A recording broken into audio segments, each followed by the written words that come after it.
Headbangers, and welcome back to Debating Metal. I'm your host, Kenneth Dean, along with my co-host, Chris K. On this week's episode, we're going to talk about singers, guitarists, bassists, and drummers who gave it their all, only to be fired from their bands in an episode we're calling Kicked Out. We're going to discuss their time in their bands, what led to their dismissals, and where they went from there. Some went on to have very successful careers as solo acts or formed other bands, while others fell on hard times. Last week we discussed albums that we think should be listened to front to back, top to bottom.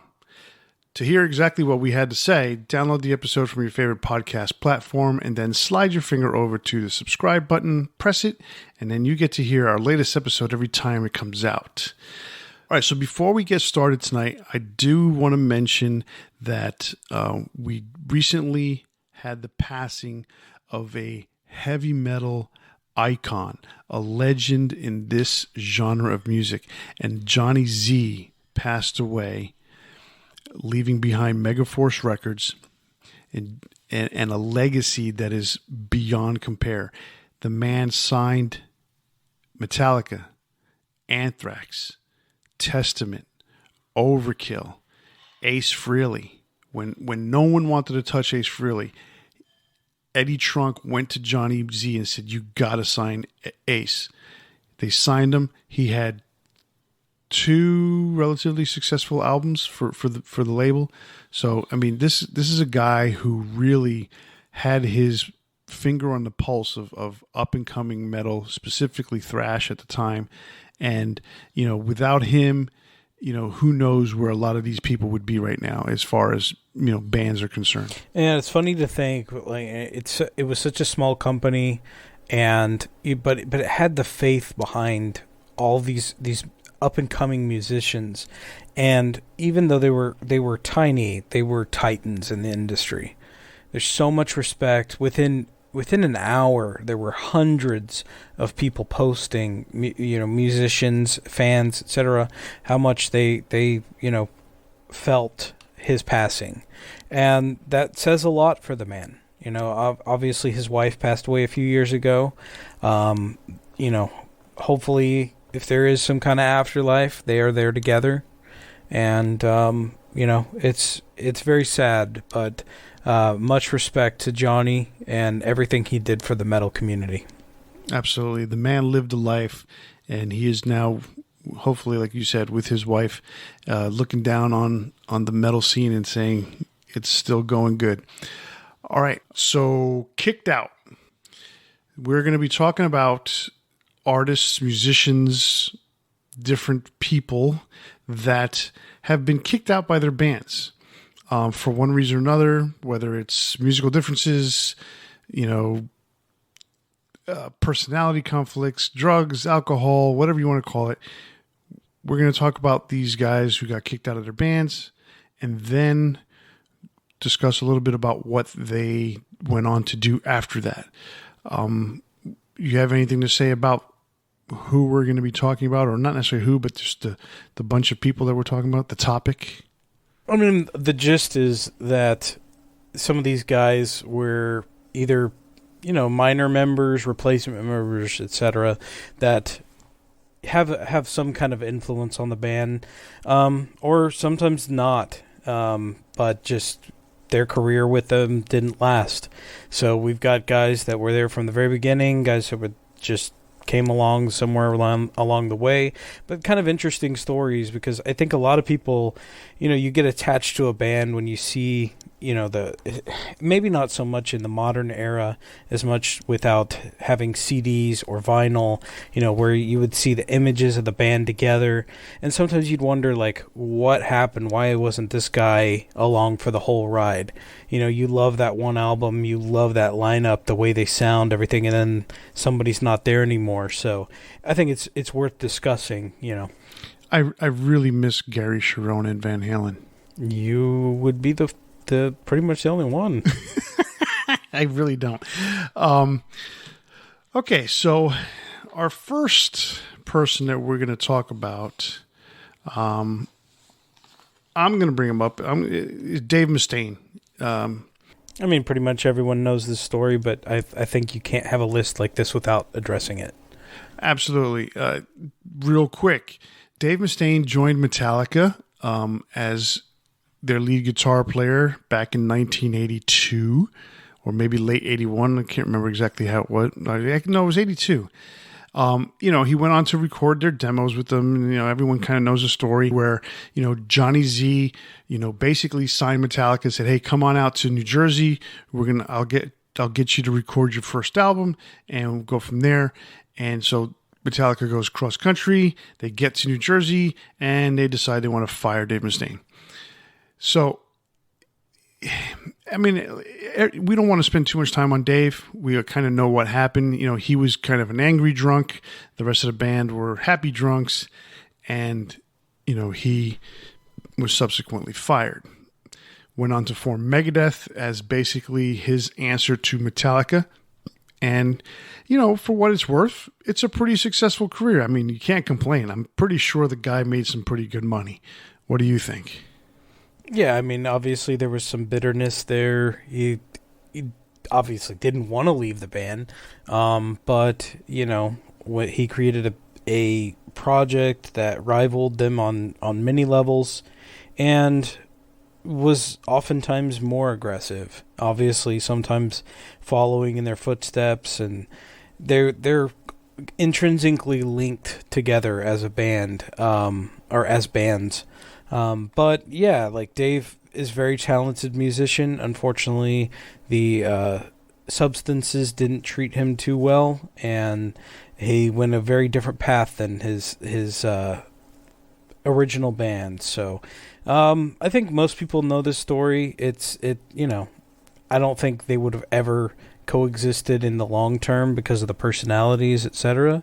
But he's gone on to have a very successful career, and more power to him.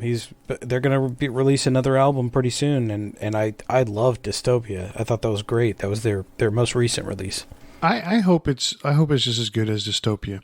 I mean, look, a lot of people can argue, and there's going to be hundreds of thousands of people on one side, hundreds of thousands of people on the other side. Some will argue that Megadeth is actually a better band than Metallica. I have argued and contended over the years that Dave Mustaine sat in the shadows of Metallica, I think more out of his own insecurities, really, for what it's worth. Yeah. And, there were at times where he followed in their footsteps, almost, step for step. And then there were times where he would step out of their shadow and do something so good and so much better, and then regress back to, I'm back in their shadow and I'm going to follow the things that they do because they're successful at this, and I've had this conversation plenty of times, that mid 90s Metallica and the mid 90s Megadeth were just rough on all the fans.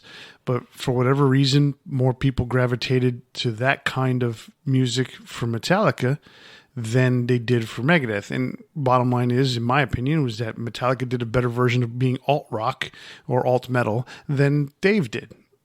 Oh, 100%. That was more of a natural thing where Dave stepped into that, and I don't think he ever should have.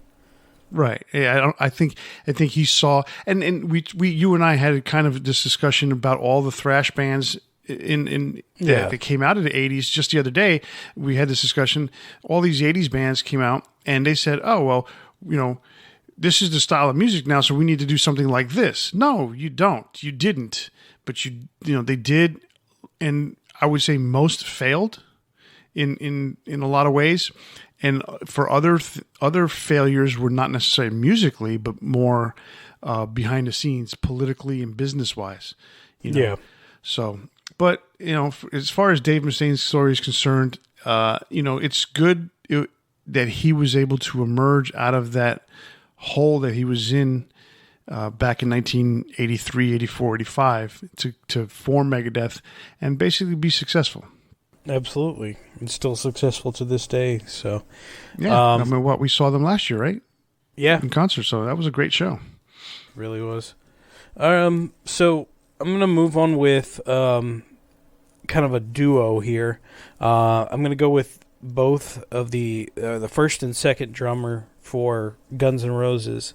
So Steven Adler was the original drummer. He was kicked out of the band fairly quickly, 1990. So they had only one release technically under their studio releases. Sorry. So they really only had one release technically as a studio release, and then they had Live Like a Suicide, and he had one track on Use Your Illusion 1. So not a tremendous tenure with the band, but obviously Appetite for Destruction is their biggest release ever. I mean, no doubt. So basically, the problem was he really indulged in the sex, drug, and rock and roll lifestyle. More so than the rest of the band. Obviously, a lot of those guys in that scene were really into it, but that became his all-consuming aspect of life. And it wasn't long before they just could not put up with it anymore. It took him 18 more years before he got sober.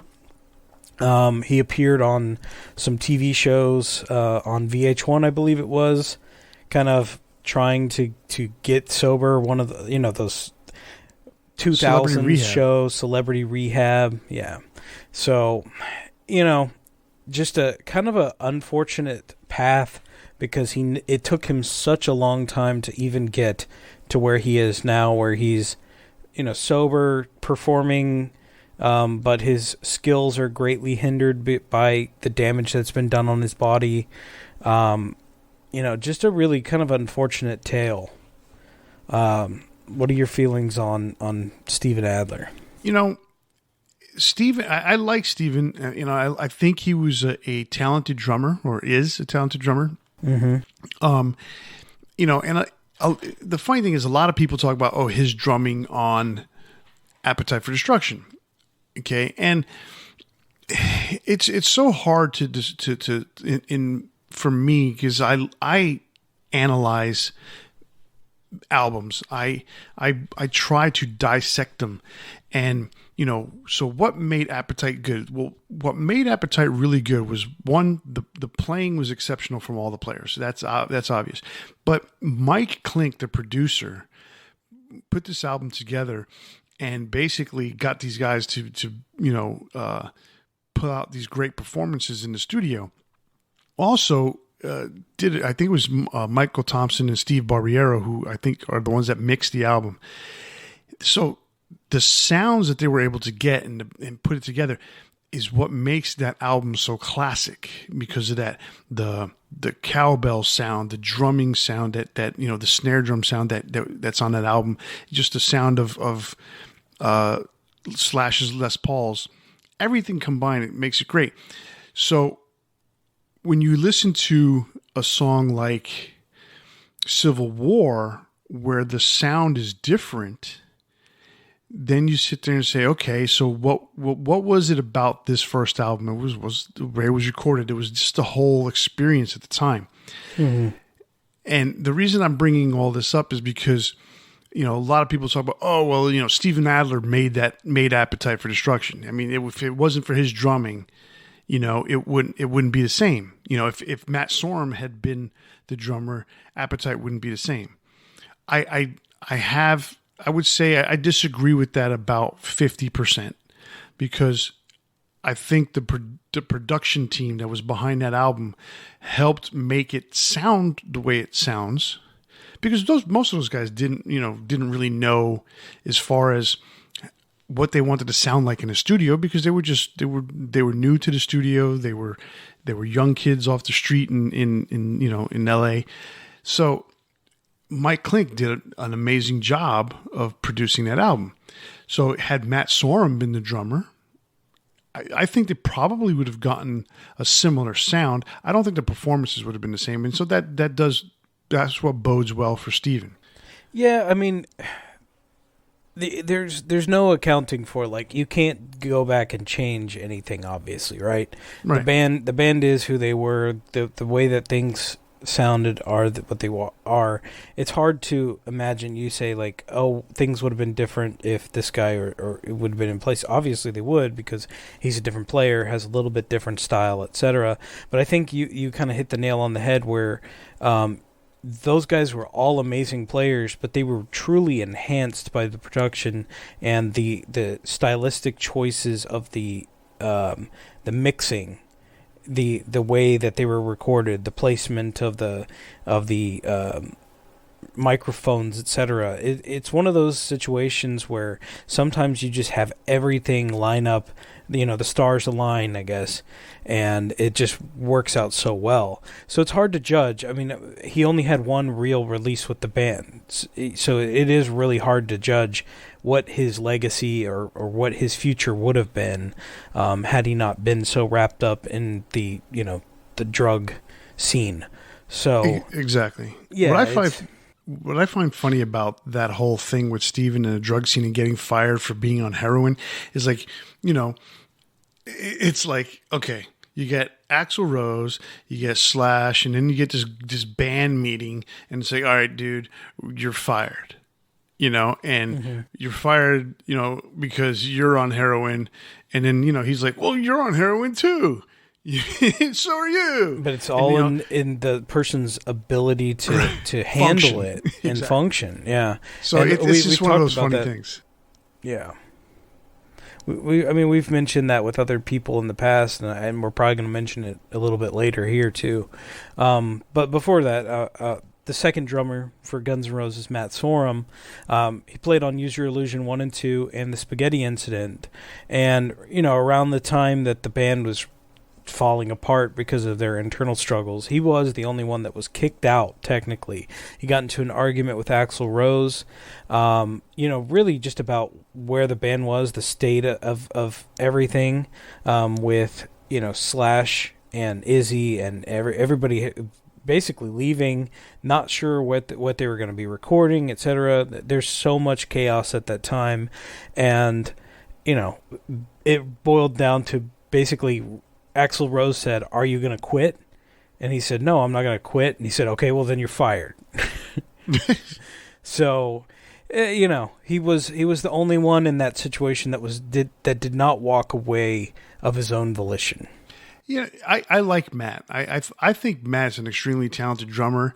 A lot of people sit there and say that he's just this snare and bass kind of guy. I don't agree with that. I think he's an extremely talented drummer. I think the performance that he laid out on Use Your Illusions 1 and 2 were great. I mean, they were fine. I don't see anything, to criticize about it. People can say, well, it wasn't the same as Appetite. Well, no, it wasn't. Different drummer. The whole album wasn't the same. Exactly. So both albums were not the nothing same. Sounded the same. So I'm not going to sit there and compare, well, Matt was just blah. No, he wasn't. The performances that he put on the album were good, and he played kick-ass drums live. I think it's one of those situations where he came in to a band that was in flux in a lot of ways. Even at the time of Use Your Illusion in 1 and 2, there was some flux there. If you listen to those albums, they're extremely eclectic. So they're all over the place. Yeah, there's no consistency. So for him to step in there and be able to play in all of those styles, etc. I've always thought he did a great job as a follow-up drummer, because Use Your Illusion 1 and 2 are nothing like Appetite for Destruction. So it's hard to say, he's not the same as Steven Adler. No, he's not. And that band was just constantly in chaos, so it's hard to tell. The good thing is that basically Slash and Duff and him, Matt, went on to form Velvet Revolver. And that band was, it's funny. It was definitely very similar to how Audioslave is the perfect meld between Soundgarden and Rage Against the Machine. Velvet Revolver sounded like Guns N' Roses mixed with Stone Temple Pilots. Yeah. And it's weird how that works because Dave Kushner, the other guitar player, had nothing to do with either of the other two bands, but yet, he's the rhythm guitar player, and, him and Slash made a good team together, and, Slash is Slash, and Slash is going to sound like Slash, but Slash doesn't sound like Guns N' Roses Slash when he's in, the Conspirators. He sounds like Slash, but what I'm trying to get at is that it's just amazing how Velvet Revolver had that thing about them that said, "Oh, is this Guns? Is this Stone Temple Pilots?" No, it's a perfect blend. Yeah. So Matt had a good gig with them as well, and that lasted, a couple albums, maybe 10 years, I think it was. Yeah, it was 2 albums, and they went on a little bit longer than their album cycles because they went into that period where they were looking to find a new singer. They said they had found a new singer, they didn't, all that stuff. So I think it was maybe between 5 and 10 years. Yeah, so it's not bad. I mean, I like the first album was great. I loved the first album. Yeah, it was better than the second one. And what's funny is that song "Fall to Pieces." It's a very similar kind of style of song to "Sweet Child of Mine" to some degree. A little more ballady, a little slower than "Sweet Child." But Slash had given that song to, or had presented the song to Axl in between. I guess it was after Spaghetti Incident when they were getting ready to make another album, and Axl turned it down. He said no, he didn't want it. He didn't like it for whatever reason, which is funny because now, they play Velvet Revolver songs on stage, but they don't play Fall to Pieces. They play, what's it? Slither. They play Slither. So yeah, it's one of those weird things. So I mean, basically, he went on to have a fairly successful career with a lot of different people. He's never had one mainstay band. He's one of those guys that plays with a lot of different people. I think he's done, 14, 15 studio albums. So, I think he's with the Cult now, isn't he? He might be. Yeah, I think you're right about that. All right. Well, since we were talking about them, we talked about Velvet Revolver, and we touched upon Stone Temple Pilots. Let's talk about Scott Weiland and his tenure with Stone Temple Pilots. We all know Stone Temple Pilots broke out of the grunge scene of San Diego in 1992, and they were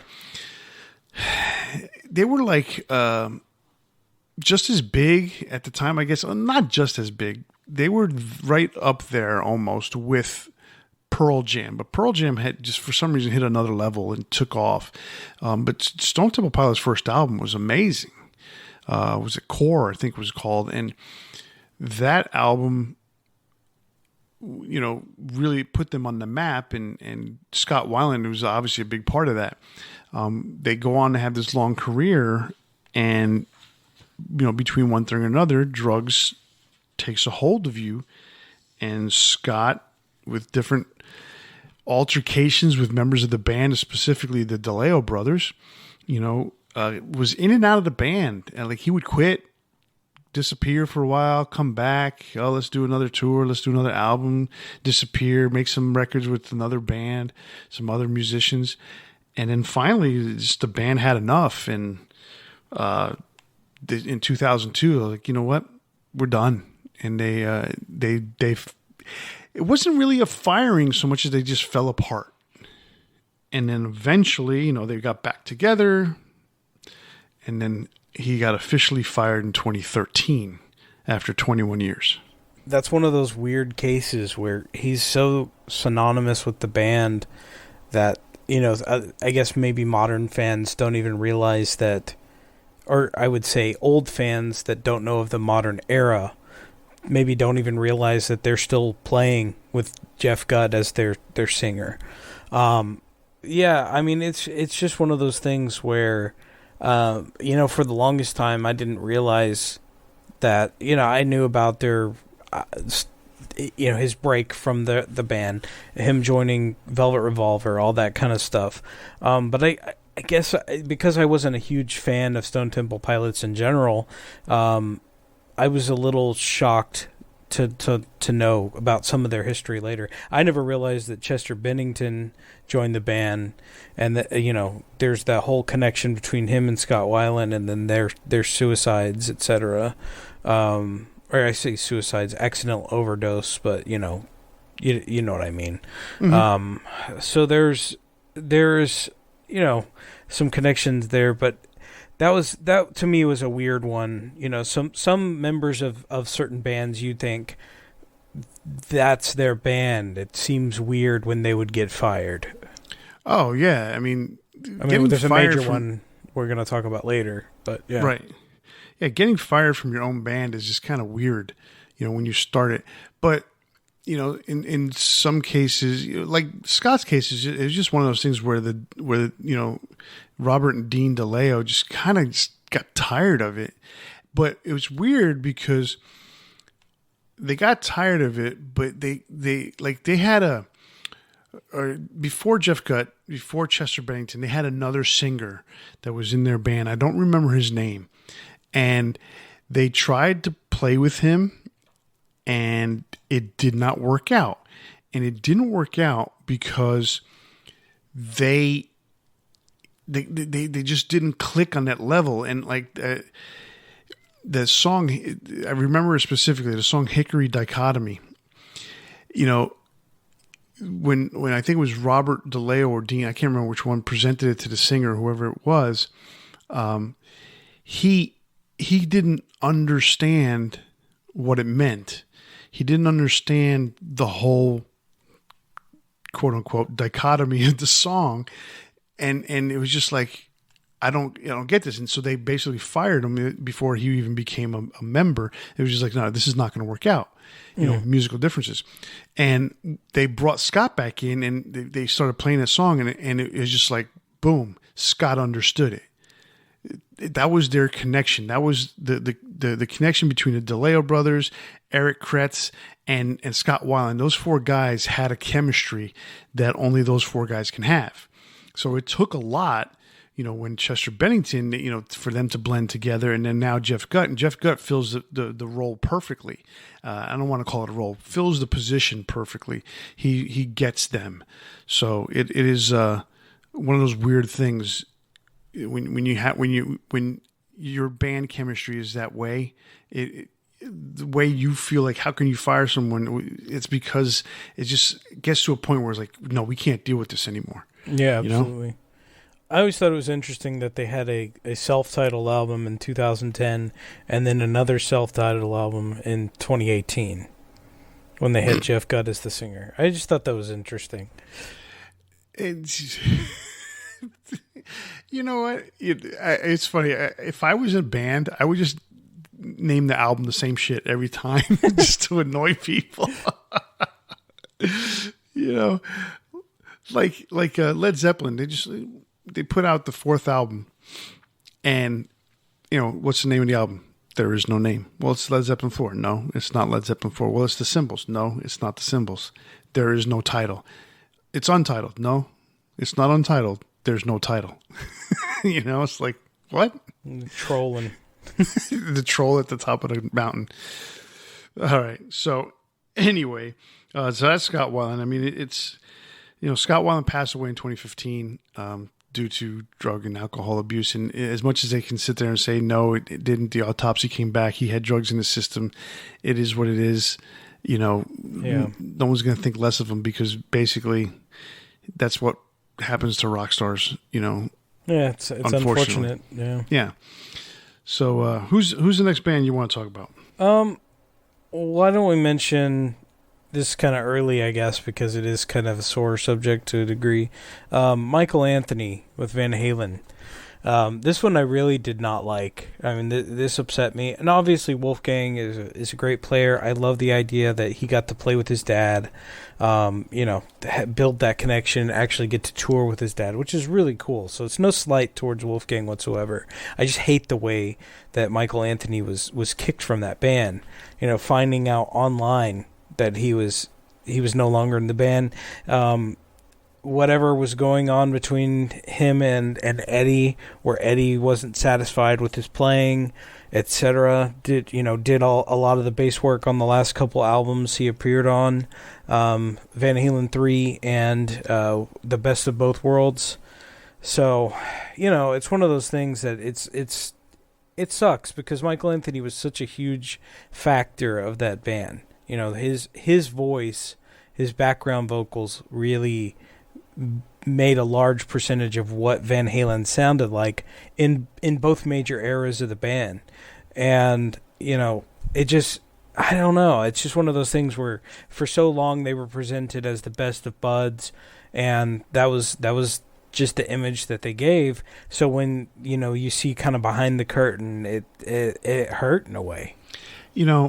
I hate to put it in this way, and I feel bad because I'm, you don't want to speak ill of the dead, right?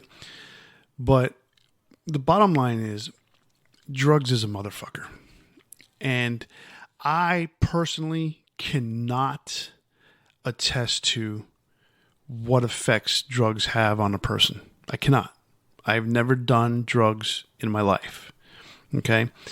And I've been drunk. I'll do that. But in terms of, marijuana, cocaine, meth, whatever, ecstasy, none of that. I've never touched it. Now, so I don't know the effects that it has on a person. But we can see from looking to the outside in, we can see that Eddie Van Halen has some extremely erratic behavior over the years. Right? And this was one of those things where you're with a guy for however many years, and then you turn around and say, well, I played bass on all the albums. I had to show him what to do. Well, as a band, like when I was in a band and playing bass, and I came in and these guys had a song already written. They came up to me and said, "Okay, hey, this is the bass line that we came up with." They showed me what to do. But it's pretty standard. That happens with a lot of exactly. bands. That's the point I'm trying to get to. They showed me, all right, this is what we're playing. This is the key. This is what we're in. And then basically I had the root notes. So now it's on me to either expand beyond the root notes or leave it that way and just find a pocket with those root notes. Okay. And on some songs, I was able to expand it and really find a good groove. In other songs, I just kept hitting the core note because I felt that was all the song needed. We've all heard what Michael Anthony's done over the years. I mean, he's got some exceptional playing, and he's done exceptional stuff on stage with the band. Okay, so for Eddie to put him down in such a way publicly, I'm sure it was hurtful to him, obviously. Absolutely. And then, to get to say, well, if you want to play with us, we're not going to give you any credit. We're not going to give you any songwriting credits, and we're definitely not going to give you money for it.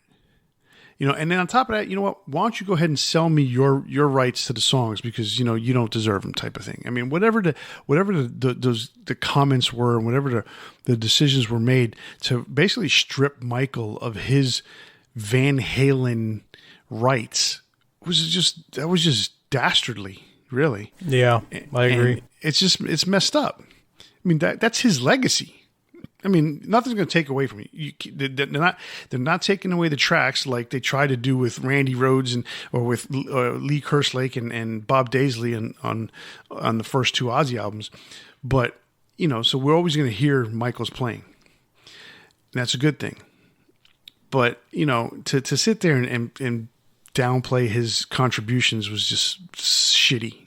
100%. Yeah, and it didn't do any favors to, the other band members' perception either. It was a nasty business, and obviously we love Van Halen, we love Eddie Van Halen, and you can't judge based on one thing, but that was harsh. That was really hard to see. Right, and this has nothing to do with Wolfgang. Wolfgang's an exceptionally talented musician. Yeah.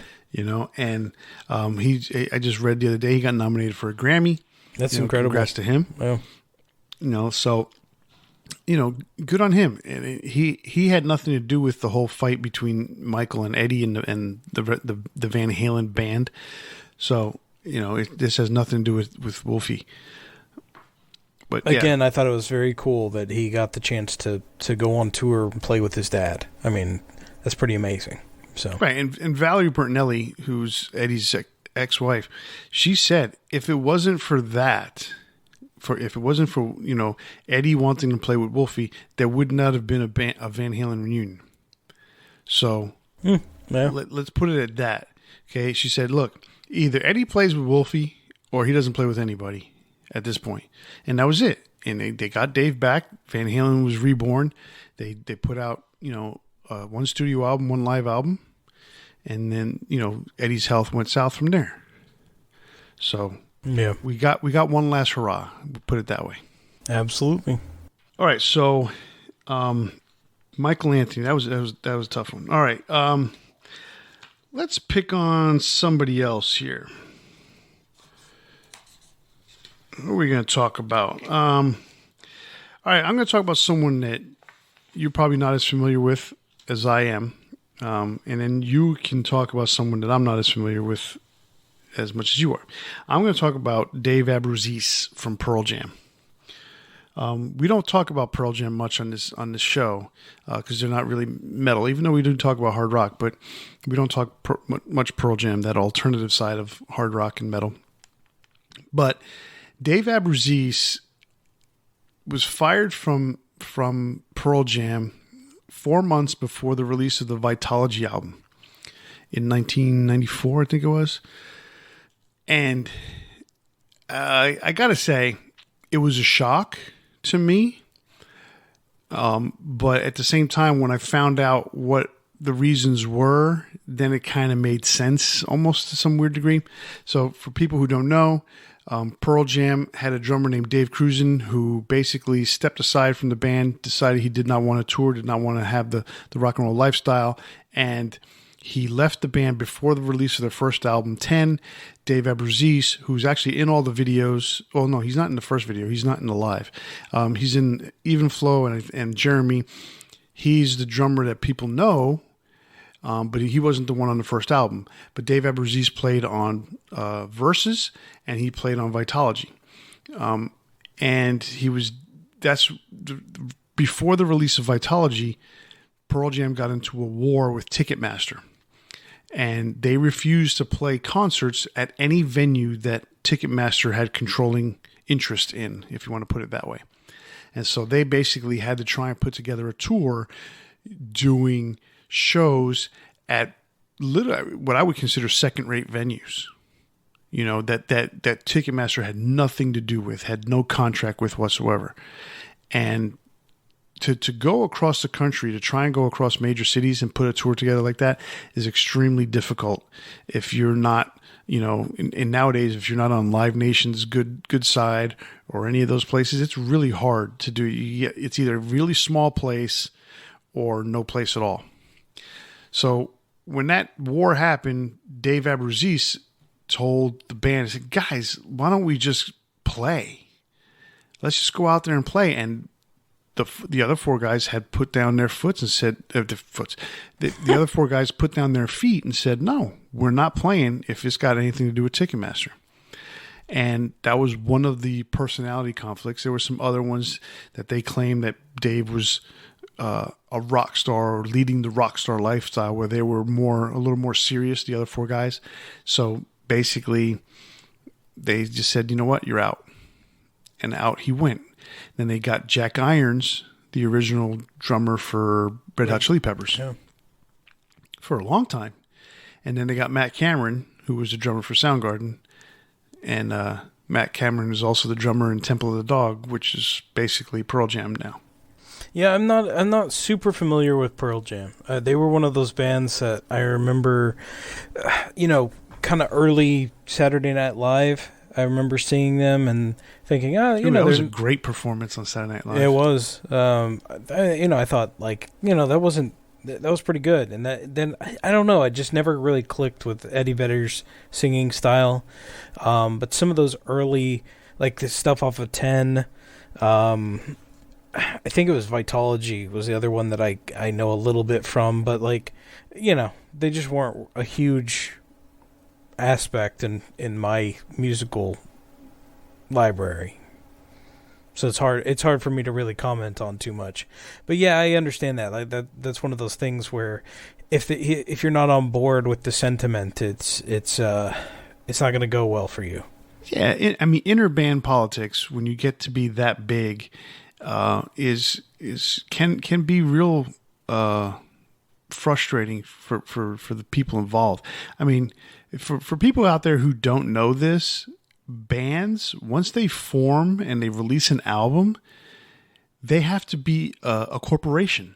They're incorporated as, for whatever band, Aerosmith. It's Aerosmith Inc., right? Nowadays, there's probably a lot of LLCs out there. But, they have the 5 members of the band are the 5 voting members. They are basically the board of directors of the band. And so that's the way it works. That's why there's so many legal things. So when someone gets fired, you'll see a band member get fired, and then obviously their face no longer appears on the next album, but then they get replaced, and the person who replaced them never appears on an album. Let's put it this way, like Bon Jovi, when they fired Alex John Such, they never had a bass player appear on an album cover until, I think it was the 2000s when they officially named the bass player that's in the band now their bass player. I mean, it's insane because they basically reformed a corporation and he becomes a full-time member. And so the point being is when you have these internal arguments that like Dave Abruzzis was having with Pearl Jam, they basically turn around and say, okay, we're going to vote 4-1, you're out of the band. And that's it. And sometimes the manager is the deciding factor if you have an even number of players in the band. Like when it's 50-50, sort of like what would happen with Van Halen. So yeah, so Dave suffered that. Now the worst thing about the whole thing with Dave, and I kind of screwed. The worst thing about Dave in the whole situation is that when Pearl Jam got elected to the Rock and Roll Hall of Fame, they left Dave's name off of the ballot. They named Dave Cruzen, and they named Matt Cameron. And that's screwed up because Dave played on one album. Yeah, it was their biggest album. I don't even think 10 was their biggest album. I think Versus was their biggest album. But Dave Cruzen played on the album and left and never had anything to do with Pearl Jam again. Dave Abrazees played, did 3 tours, 2.5 albums, if you want to look at it that way, and, countless appearances and nothing. They basically have tried to erase his contributions. What about Jack Irons? Was he put in? He was not put in. See, that's messed up too, because he appeared on 2 albums and then he played 1 song on Vitology. The thing with Jack Irons, but by that time that Jack was in the band, their popularity went down. So, I mean, that's not to say it had anything to do with Jack Irons. I just think it was just the way things happen. So, yeah, he was not part of the band as the Rock and Roll Hall of Fame. I'm pretty sure that's the way it went down. But and I'm wondering if Jack Irons is part of the band with Red Hot Chili Peppers. I believe so. So at least he's in. Yeah, true. So anyway, all right. So what do you got? All right. Well, let's talk about Anton Cavanan.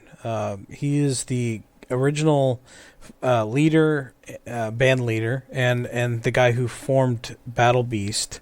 Went on to form Beast in Black, a band we've talked about a few times here. And, I've always been a big fan. So he basically around the time of, I would say 2014, I think he said, he was kind of thinking about leaving the band. There was a lot of issues between them, some stylistic decisions that were being thrown around that they didn't agree upon, just general general discontent in the band. And around February of 2015, they pretty much just said, "This is your last show. You're out of the band." So to go in and play a final show with the knowledge that they're kicking you out of the band, one, respect for actually going through and playing, but that sucks. Like, and especially when you're the primary songwriter, you've been the band leader for all this time. That's awful. So basically, he left, was disgusted. Those thoughts of, am I even going to keep playing, go through your head, and then he turned it around and he said, "You know what? I'm going to form a new band, and it's going to be better." So I understand that, and honestly, in a lot of ways, I like Beast in Black way more than Battle Beast. But there's part of him that Battle Beast was the name that he created. He was like 16, 17 years old. He created that, never trademarked it because, when you're young, you don't really think about that kind of thing. Hopefully newer musicians are kind of more business-minded in that way and protect themselves, but he didn't. So when he was kicked out of the band, he didn't get to take that name with him. And so, he created Beast in Black, which is, again, based on the same fiction, Berserk. There's a Japanese manga called Berserk that he kind of based it off of. But that's a tough situation. Like, I have a lot of respect for going out and being a professional in the face of being kind of unceremoniously thrown out. That is weird. I don't know how I would handle. Well, that's not true. I know how I've handled similar situations like that before in the past, and I've been quote unquote professional. I was unceremoniously fired from my own baseball team that I managed, and I'm like, how does that work? If, first of all, this is not a corporation. Two, this is my team. You guys play for the Mets, my Met team in Miami. I manage it. You're firing me as a manager. I could do whatever I want. So it ended up being where we just dissolved the team, and I joined their team because they said, "Look, we like you as a person. We like you as a player. We just don't like you as a manager." Okay, I played with them for one season. And I was like, "Yeah, I can't do this." This is why I manage now, because I can control my playing time. So anyway, enough being said, that is a weird situation with Battle Beast, because you're going to go on stage and perform in front of all these people, and knowing that's your last show because the four guys behind you are going to fire you. That's weird, But from what I can tell, everything, I guess, worked out in a way, and I Beast in Black is pretty badass to me. I like them. I like them better, honestly. Because I was a fan of Battle Beast before, but once I heard Beast in Black, it blew it away to me. So I would say, in a lot of ways, they've become more successful. They've just recently released their third album, and it's so far their most successful of the three. They released some music videos to go along with it, and things have been going well. So I would say he's doing pretty well. Hey, there you go. I mean, like I said, I've from what I've heard of Beast in Black, more power to them. They seem to be doing real well. I like their style of music. They're power metal, right, for the most part. So it's pretty cool stuff. I could tell you that. All right, so switching gears now, but we're staying in Europe somehow. So that's just weird that way. Def Leppard fired Pete Willis in 1982 or 83-ish. Yeah, during the recording of Pyromania, 82. Right. And so he was fired for excessive drinking that hampered his guitar playing. Again, this is one of those things like with Metallica. It's like, hey, you know what? We're drunks, but you're worse drunk. And it's like Steve Clark was probably worse than Pete Willis, but I guess Steve Clark knew how to be able to show up and play, and that's just the thing. I mean, they all drink in England a lot, especially these musicians. So it hampered his playing enough where the rest of the band said, we're gonna get rid of this guy. And he was replaced by Phil Collen, who Phil Collen has been there ever since. And Def Leppard obviously went on to, megastardom, and, they're still around today. So through good and bad, and through a lot of, what's that word? Tragedy that has befallen the band, but they've been able to come out the other side. So that's pretty cool. What do you know about good old Pete? So Pete Willis was only in through 82. So what he was on the first 3 albums? First 3 albums, right, and the EP. So I mean, he had a pretty for our guest first, because he did appear on Pyromania, right? He was fired during the recording of it, right? Right. So I mean, those are 3 of their, to me, most impactful albums. It's really too bad that he, couldn't go on with them. But obviously Phil Collen is a great player, has filled that spot very well. It's just one of those cases, just like you said, like some people can handle it better than others, and unfortunately, much like Steven Adler, who we talked about, it just became a hampering problem. Like his playing suffered, and there reaches a point where you just can't do that anymore. So, I mean, to be honest, I got to tell you, those first 3 albums are my favorite Def Leppard albums. So, that's same for me. That's really too bad. I like some songs of Hysteria, but really, it stops right there for the most part. Mm-hmm. Because I'm not a big fan of the later stuff they did from like the 90s on. Because I really only like their 80s catalog. So that's too bad. Yeah. I mean, for what it's worth, Pete is no longer in the music business. He did a couple albums after he was let go. He joined Gog Magog, which I think had Paul Deanno in it, or some of the guys. Was it Dennis Stratton from Iron Maiden? That's his career was short-lived, basically. Yeah, I think going right off of that, since you mentioned Gog Magog and some of the players in that, well, why don't we talk about Paul Deanno, Dennis Stratton, and Clive Burr real quick, because all 3 of them were let go of Iron Maiden within a pretty short amount of time. Paul Deanno, obviously the lead singer of the band, played from 1977 to 1981.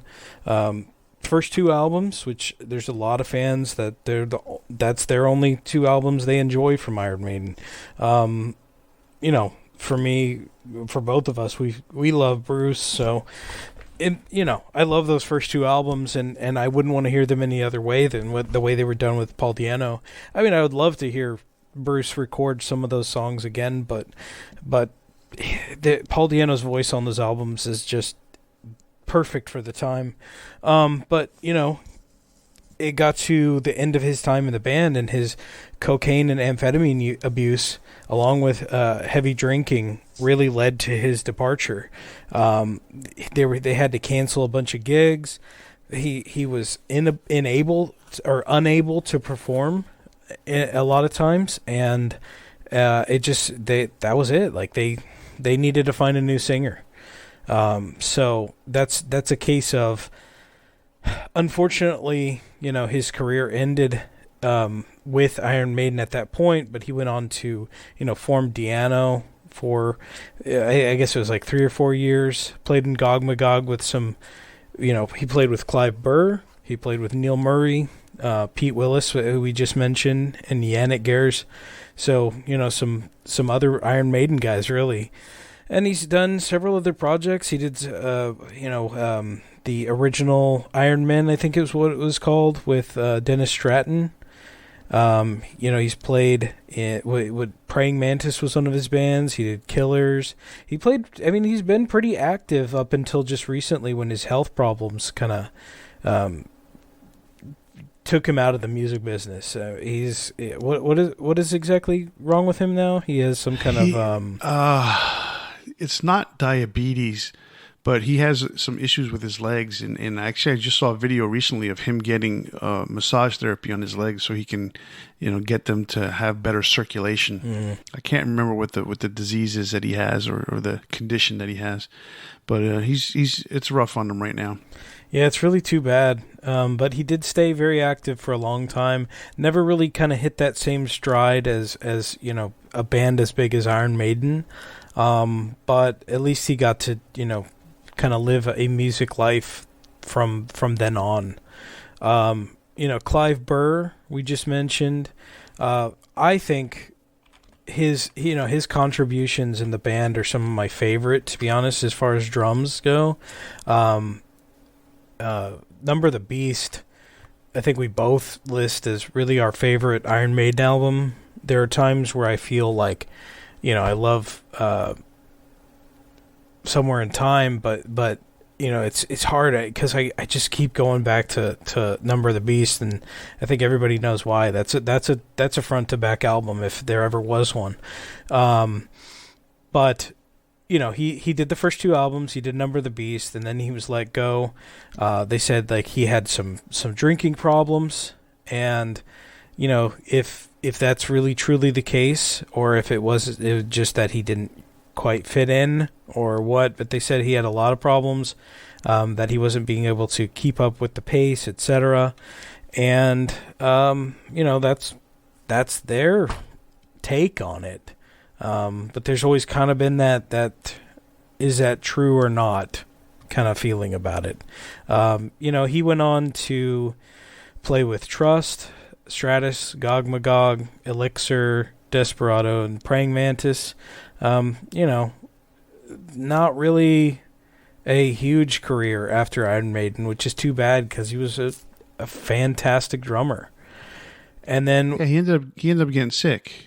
Yeah, he passed away a few years back in 2013. And that's a huge loss for the music industry, unfortunately. And Dennis Stratton, he was only on the first album.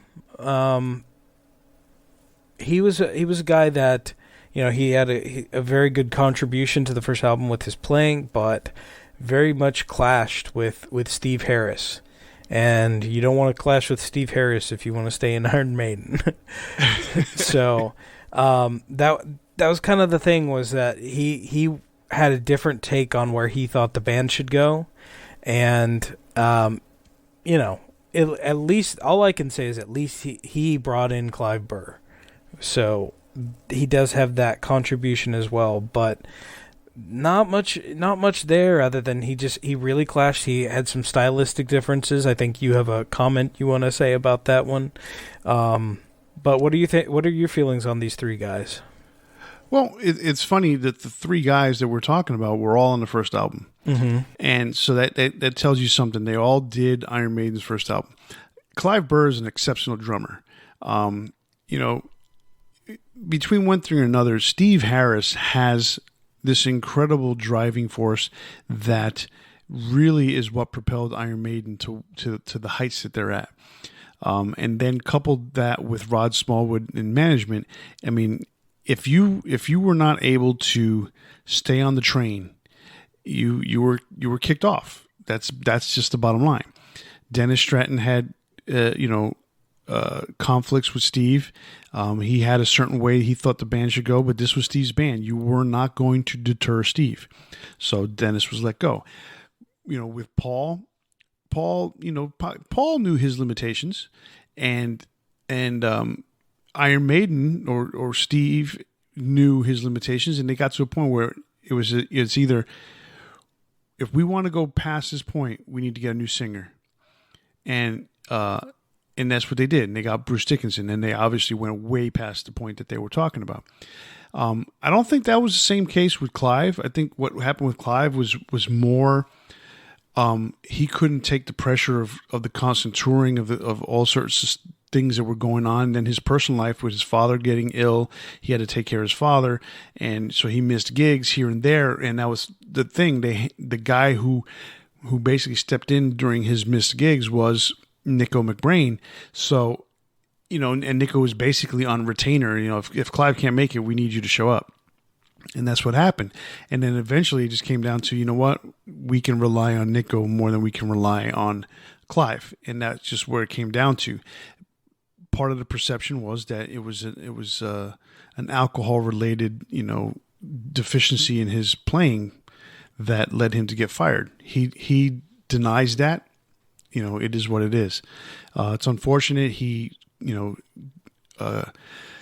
His body came down with MS, and that's what he ended up passing away from, complications due to MS. So, but the band still, they contribute to his foundation, and they always put together some sort of charity work and a benefit for Clive. So that's always been something that Iron Maiden never really left him behind, but they knew that they couldn't they couldn't continue with him. Yeah, it's their contributions as players in the band, I think, are great. Yeah, but I mean, obviously Iron Maiden went on to bigger and better things in a lot of ways. So it's a bittersweet kind of situation. All right, so we're going to wrap up this topic today with one last person. Now, that doesn't mean we're not going to broach this topic again, because there's so many more names out there, and there's still some pretty big bands out there that we can talk about. So we're going to end it today on one player who basically, or one musician, artist, whatever you want to call him, who some people would say had a bigger career as a solo artist than he did in the original band. And that is Ozzy Osbourne. We all know Ozzy. I mean, if you don't know who Ozzy is at this point, you just go back to your hole and stop listening, because, I mean, everyone knows who Ozzy is. And everyone should know the history. The guy was in Black Sabbath. He was one of the founding members of Black Sabbath, was with the band for 11 years, got fired because him and Tony just no longer could get along, and other associated problems. And then he went on to form Blizzard of Oz / Ozzy Osbourne Band and took off from there. I mean, it's as simple as that. What do you have to say about Ozzy? Well, I mean, Ozzy played on 8 studio albums. The first 6 are absolute classics. Technical Ecstasy was kind of plagued with problems, and then he ended up leaving the band and then came back for Never Say Die after they had already written several songs and recorded them with a singer named Dave Walker. He ended up coming back and saying, I don't like any of these lyrics, we're going to change everything. So I think that's understandable to some degree. He didn't want lyrics written by the guy who replaced him. So Bill Ward ended up writing... not Bill Ward.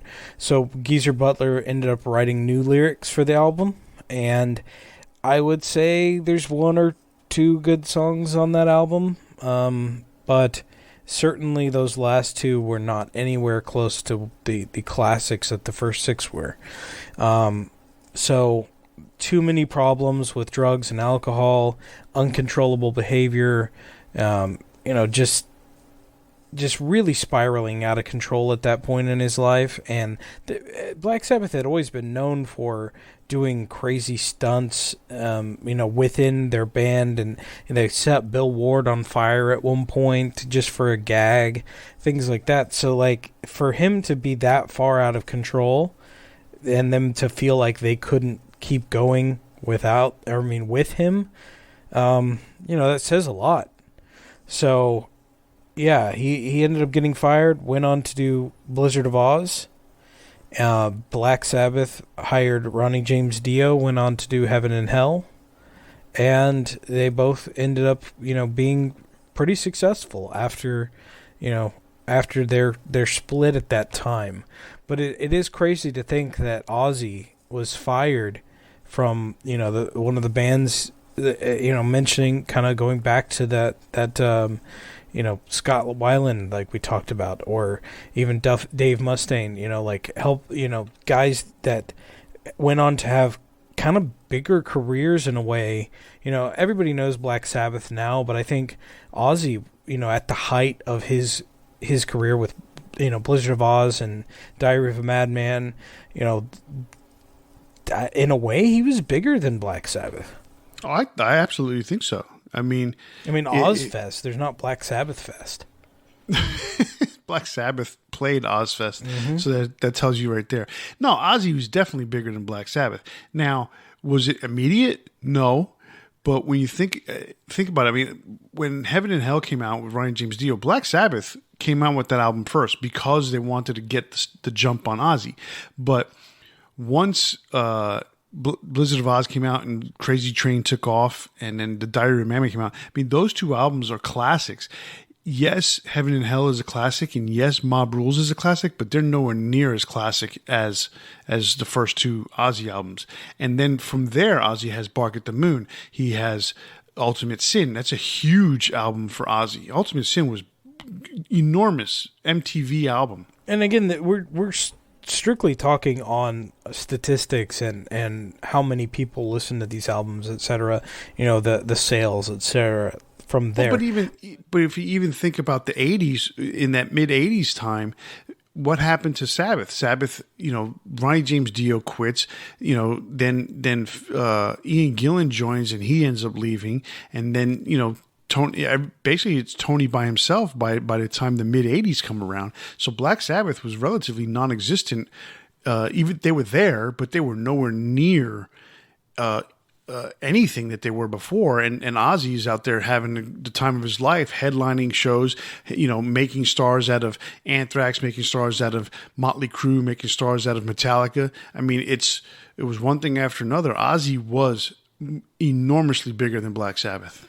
Yeah, absolutely. What I was getting at, though, was that it's not to take away anything that Black Sabbath did or their legacy or their ability as players or anything like that.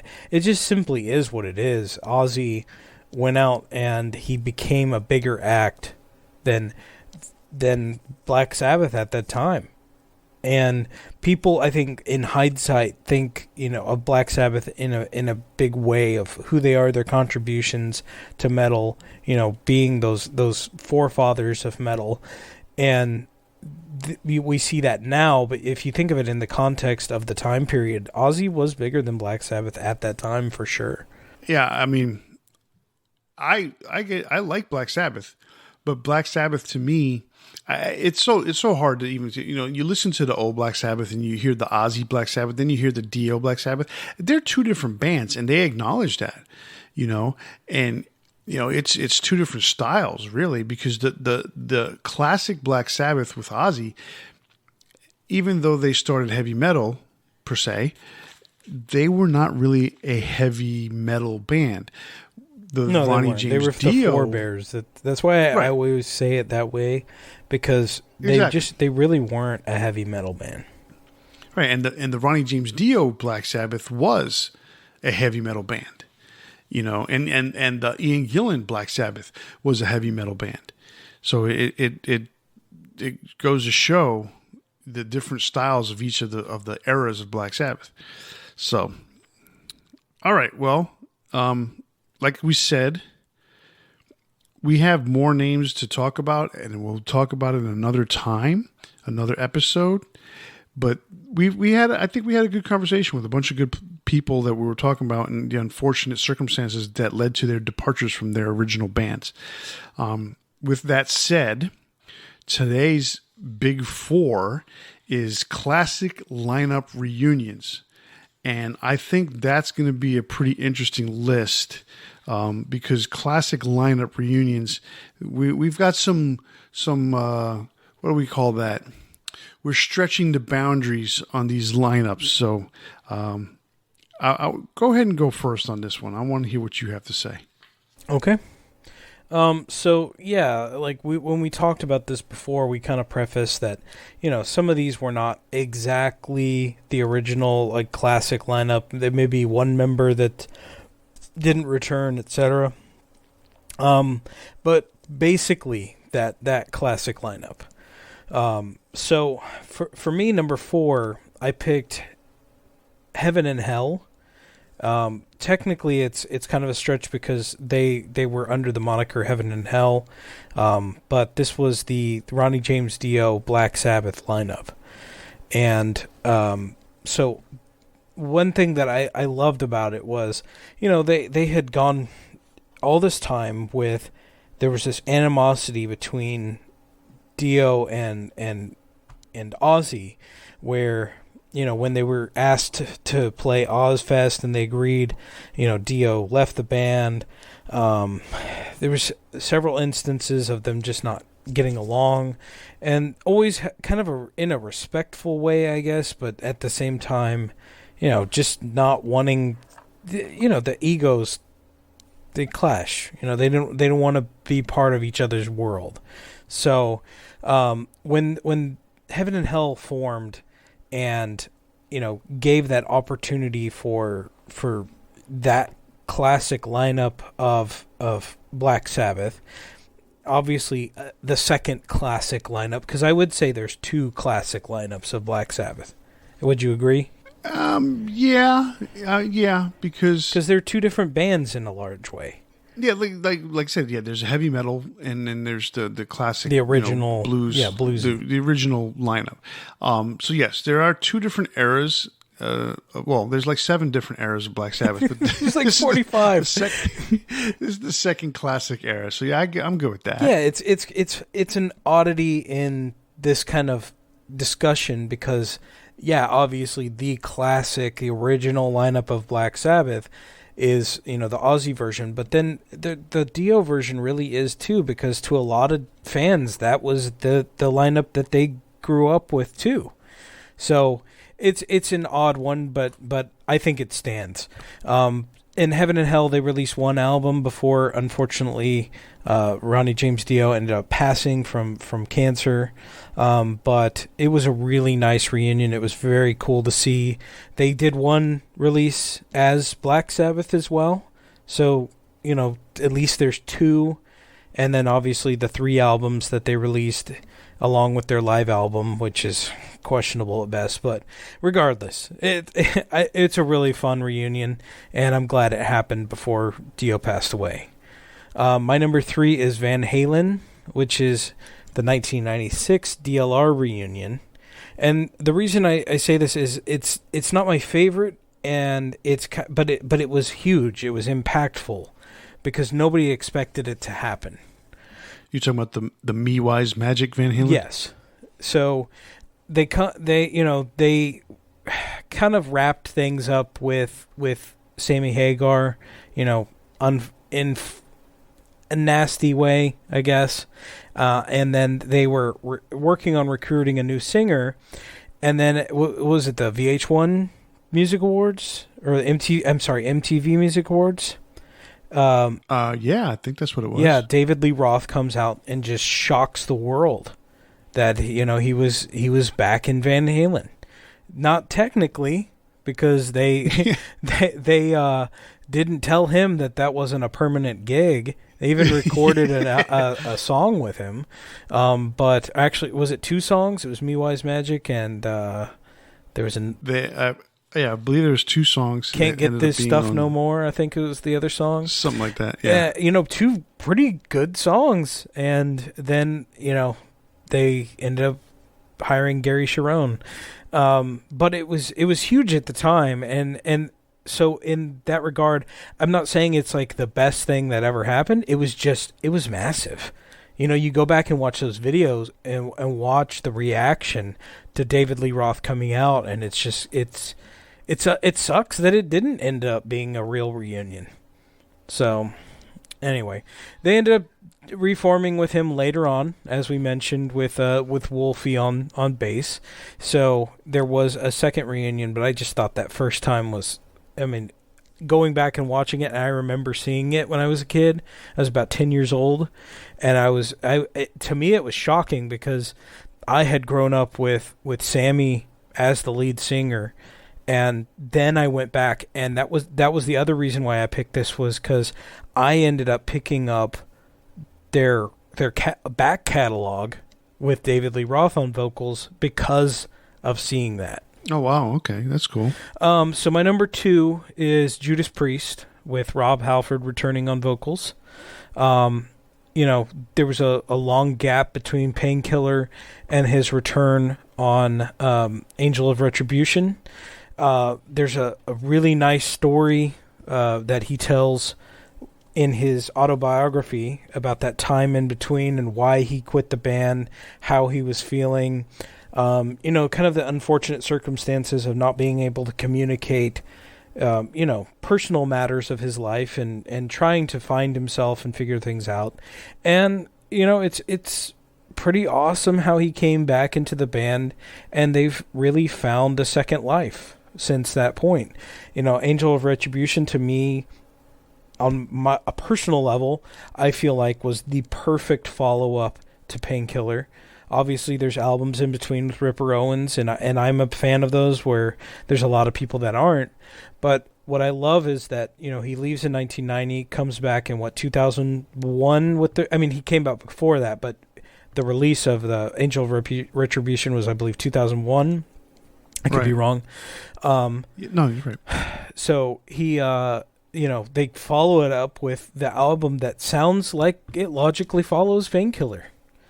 And I love that. And they've gone on to record some really great albums. Obviously, Richie Faulkner's coming to the band again, kind of breathed some new life into the band. But that first reunion, with Rob Halford, bringing him back and bringing back the lineup from Painkiller, which was mostly the classic lineup. Obviously, Scott Travis was different than what some people might consider the true classic lineup with Dave Holland. But to me, Scott Travis he's a cut above, and kind of like having most of those core members there. I was completely fine with that particular reunion. And then my number 1, I think most people will guess this, is Iron Maiden with the return of Bruce and Adrian. They basically just added Adrian into their guitar lineup at the time, with Yannick being his replacement. But, they kept all 3 guitarists, with Neil Murray as well. And then Bruce Dickinson coming back on vocals, replacing Blaze Bayley, who was his replacement. Coming out with Brave New World as their first release as a reunited band. That album is amazing. And even people that aren't a huge fan of the modern era of Iron Maiden still enjoy Brave New World. It has great production. It has really great songs. It has a renewed vigor and energy about it. And it's just a fantastic album. And I remember in, 2000, picking up that album and just being so happy. And it's that feeling that, that nostalgic feeling I remember, that I think, because I had to think about it, like which one to me was the bigger return, because Judas Priest, obviously I've said many times that Painkiller is one of my favorite albums, if not my favorite album of all time. And, him being back in the band and releasing Angel of Retribution, which I love as well, that was huge. But I remember that feeling and picking up Iron Maiden and, listening to that album, and I think on that level, that kind of nostalgic level, I put it a little bit above the Rob Halford return. Fair enough. I like the list. Can't complain. Can't argue with it. Well, I could argue with it because that's what this show's all about, right? Not argue, but debate. We're debating. Yeah. No, like I said, I like the list. I agree with most of it. No, I mean, you know what? You can can't say that. It's a good list. Anyway, I like the list. My list is different, and we only have one crossover technically. Okay. So which is interesting. All right, so my number 4 for classic lineup reunions goes like this. Can I say something before you start then? So one thing I have to say is I do like when our lists don't mesh sometimes, because then it gives a little bit more, oh yeah, I didn't think about that. You know, it gives that kind of like, it reminds me of things I didn't think about, I guess is the best way to put it. Correct. And I didn't think of Heaven and Hell. But anyhow, so in 2001, after the World Trade Center tragedy that happened in New York City, a lot of benefits started happening from different areas of the music industry. And one of them was local New York artists. And one of the reunions that ended up happening in 2001 was the reunion of Twisted Sister, something that no one ever thought was going to happen. And the reason being was because Mark the Animal Mendoza really did not like Dee Snider anymore. And they did get back together. They got back together in the room to do a rehearsal. In their first rehearsal, Mark the Animal Mendoza showed up and said, if Dee Snider mouths off, I'm going to kill this fucker. And he basically brought a gun with him and put it down on top of his amp. So that was their first I did not know that. Together. Wow. Yes. Yeah. He brought a gun with him to their first rehearsal. But lo and behold, they got along and they stayed together for a longer period of time the second time than the first. And they had really successful shows out in Europe. The United States wasn't as big, but Europe, they were pretty big out there in Europe. So that was that reunion. And that was definitely the classic because AJ Puro was not the original drummer. So, and obviously there was a million different people before Dee joined the band in the 70s. So, but the classic lineup that everyone knows from, I Want to Rock and We're Not Going to Take It, this is the classic lineup that reunited. But Dee was the only singer that appeared on any album, right? Yes, okay. Dee was the only singer that appeared on any albums. They didn't have a record contract in the 70s or anything like that. They were just a bar band forever. Okay. And there was a time where I believe JJ was a singer for a short period of time, but they needed somebody else. So, yeah, so they were together from 2001 all the way through AJ Piro's death in 2015. So that tells you, you think about it, that was 14 years, and they were only together as a classic lineup for 5. I think it was from 82 was their first album, so 81 through 87, 6 years, something like that. So it was definitely a good classic lineup reunion. All right, so number 3 is your number 2, Judas Priest, with Rob Halford coming back to the fold after going about his solo career. Not much else I could say more than what you added, or what you had to say earlier. For me, Judas Priest was definitely one of the bands I grew up on in the early 80s. I was a real big fan. When Rob left, it was kind of like disheartening, but then when I heard the stuff that Fight put out on that first album, I was really excited for Rob, and then I was kind of like, well, what's up with Judas Priest? They hired Ripper, and the albums were not what I expected, and then they had 2 albums together. They had two studio albums, 2 live albums, and then they put together some tours. I did not see the Ripper tours.